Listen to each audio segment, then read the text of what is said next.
అమీర్పేట్ మైత్రివనం ఇక్కడ స్టూడెంట్స్ అందరు తెలంగాణ వాళ్ళు ఉంటారేమో అనుకున్నా కానీ 90% పక్క రాష్ట్రాల నుంచి వచ్చి చదువుకుంటున్న వాళ్ళు ఉన్నారు.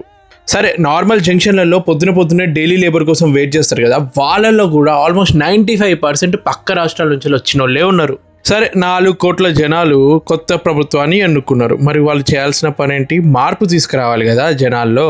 మార్పు అంటే టీఎస్ని టీజీగా, రాష్ట్రీయ గీతాన్ని, తెలంగాణ తల్లిని మార్చడం కాదు, ప్రజల జీవితాల్లో మార్పు తీసుకురావాలి. ట్యాక్స్ పే చేస్తున్న వాళ్ళ డబ్బు అంటే ఎంత చులకన, హైదరాబాద్ మొత్తం కొత్త తెలంగాణ తల్లి పోస్టర్లతోటి నింపిండ్లు.